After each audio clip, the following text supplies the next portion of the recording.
Howdy, hello. Um, this is going to be different. I'm not going to do an eBay thing. This is normally what I do on my channel. I'll do eBay stuff, shipping related, what I bought, things like that. But you're not going to see that from the thumbnail. You know what you're already going to see.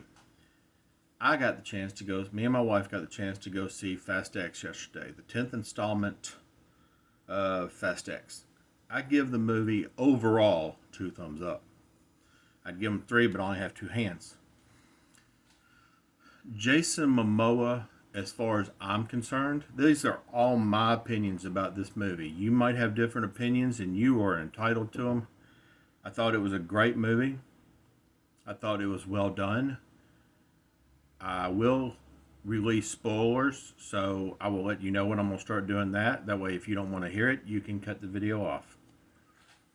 But Jason Momoa does an over the top performance of his character, and it is great. I mean, it's one of the best. He is more over the top than The Rock was in Fast Five. That ties into this movie. It really, really was a great movie, and Jason Momoa stole the show.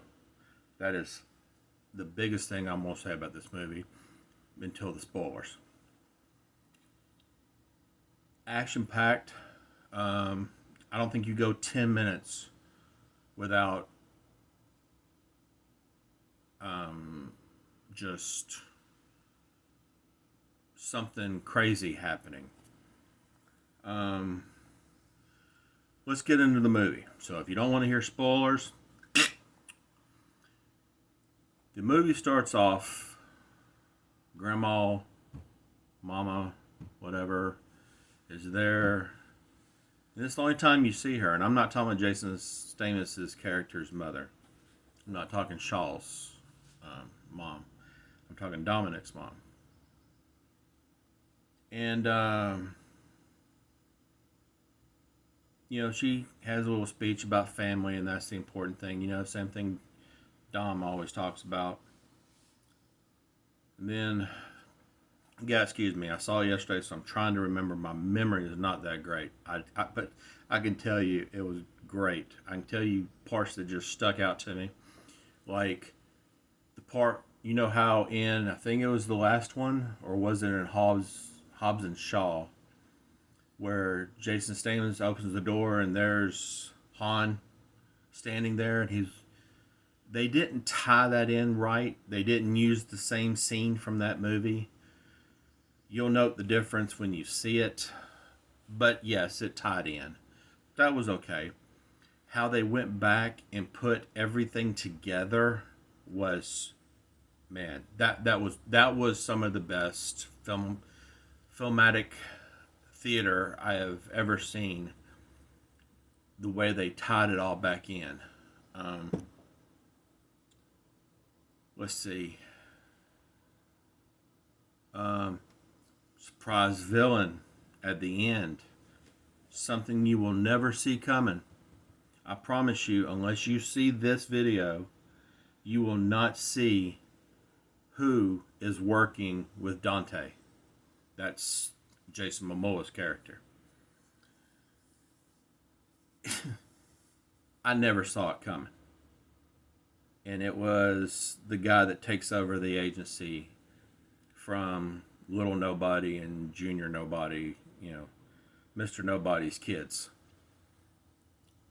But that he don't portray that until the last 10 minutes of the movie.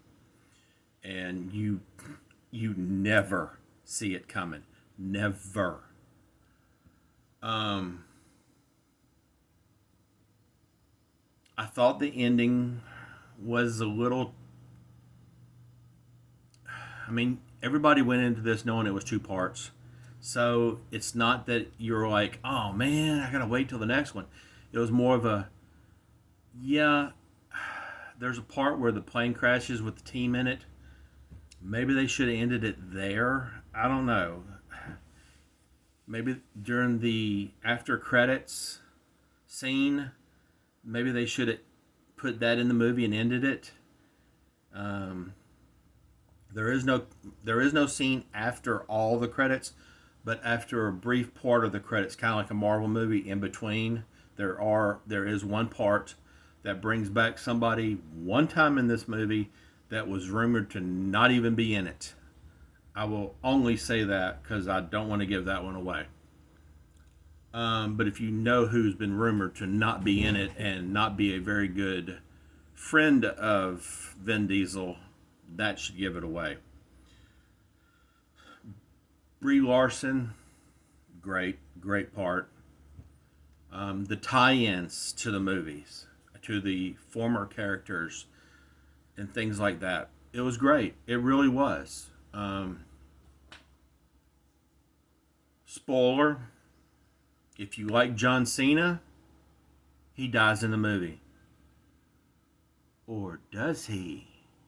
They never show him dead, but the way he dies, you will presume that he is dead. Yeah. I got a feeling that somehow Paul Walker's character will be in the next movie, because throughout the movie, the whole deal is for Dante to make Dominic suffer before he kills him. But the only person he don't go after in the movie is Brian O'Connor. He don't even go after Mia really, but she's watching little Brian. So yes, he does go after her, but it's for little Brian, not for Mia and Brian. So that I can almost guarantee that somehow they will revise Paul Walker's character in the next movie. I mean, they did it with TGI in the movie that he passed away, so who knows? The next one, man, the cast is going to be crazy. I can see it already, because I promise you, I think Brian O'Connor will be back. Dwayne Hobbs will be back. And Mr. Nobody will be back. And I believe John Cena is not dead, and he will be back. So there's 4 of my predictions for the next movie. Well, we know Dwayne Hobbs will be back. But that's what I'm predicting. That's how crazy the last episode will be. But if you enjoyed the first ones even a little bit, this one will knock you off your feet. The opening is the bomb scene that sets up the whole chase of the whole movie, and it's just, I'm telling you, you're going to love it. But if you're still watching, I appreciate it. Give me a like. You don't have to give me a subscribe, because this is not normally what I do. But hey, I hope you enjoyed it. If you want to go back and see some of my eBay stuff, if you're into that, go ahead. Thank you. I appreciate it. Y'all have a good one.